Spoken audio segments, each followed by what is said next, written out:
Focused caregiver training is a set of strategies designed to increase caregivers' confidence and clarity when communicating with patients with dementia. When caregivers use the focused strategies, they set the person with dementia up for successful participation in back and forth conversations.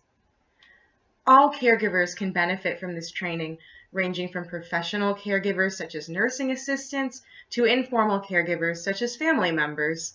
The caregiver training has shown to be useful for patients with early, middle, and late-stage dementia of the Alzheimer's type. On the screen is the focused acronym, along with a brief description of how to implement each strategy. Face-to-face reminds individuals that they should face the patient directly, attract their attention, and maintain eye contact. Attracting attention can also mean that you announce yourself when you walk into the room. For example, say, "Hi Mom, it's your daughter Betty." Orientation reminds communication partners how they should repeat or rephrase key words several times, and then make sure that you allow enough time for individuals with dementia to comprehend what you say.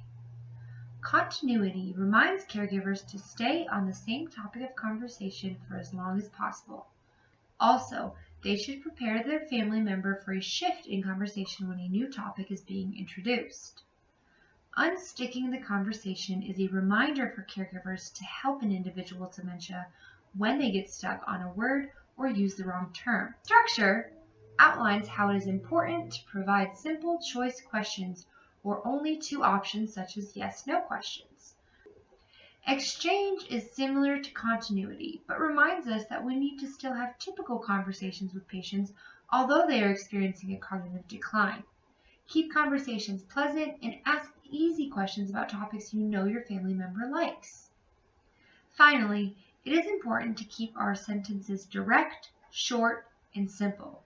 Talk about concrete nouns and avoid pronouns.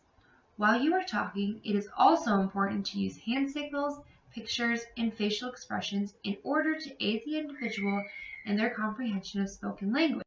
That's a lot to remember at one time. We cannot expect caregivers to use these by reading a single handout. Some procedures that researchers have shown to be effective in teaching caregivers include providing individualized feedback after watching them interact with the person with dementia, discussing potential scenarios such as choosing dinner or an afternoon activity, analyzing caregivers' videotaped vignettes of them talking with their family members with dementia, asking questions like, "How do you think the caregiver handled this?" and "What do you think the family member could have done differently?" Also, you can role-play activities for practicing these specific strategies and then provide the caregivers with this printed handout after each session. In the following video, you will see a caregiver interacting with her mother with dementia. Following this video, you will see an SLP providing feedback specifically on how to ask questions.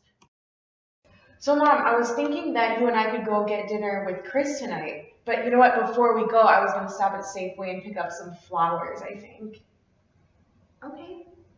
So, where do you want to go for dinner tonight? Anywhere sounds good. Come on, Mom, I always choose. Where do you want to go for dinner? No, really, anything. I love it all. So, can you describe how you felt when you were talking with your mother? I don't know. It kind of felt like she didn't have much to say. Like, her words were kind of empty, I guess.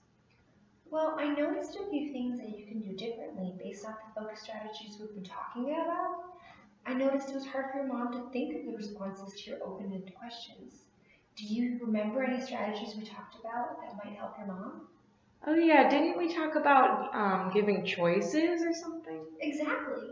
When choosing an activity like eating dinner, you should provide your mother with a choice question, such as places that she can choose from to eat at. Can you give this a try? How would you ask your mother where she wants to eat tonight, but also provide her some choices? Let's see. I could say, "Hey Mom, tonight for dinner, do you want to go to Chipotle or Applebee's?" Excellent. And I love the way that you made that a short, direct, and concise question. Hi Mom, it's me, your daughter Margaret. Hi, Margaret. Hi, Hi, so I'm here to pick you up for lunch, and I was wondering where you wanted to go. We could go to Beyond Bread, AJ's, or Sauce. Oh, Beyond Bread sounds great. Great, good choice. And when we go there, would you like a turkey sandwich or a chicken Caesar salad? The turkey sandwich for sure. Okay, awesome. To summarize, clinicians should encourage caregivers of those with dementia to use language facilitation strategies to help them communicate.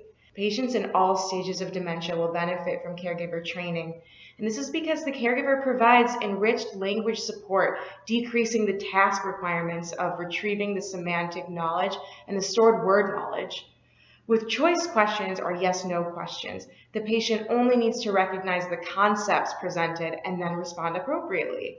In other words, it's not that the patients with dementia are improving because of their caregiver's use of communication strategies, but rather that the caregiver has provided a supportive context in which the person with dementia is able to participate successfully in a conversation.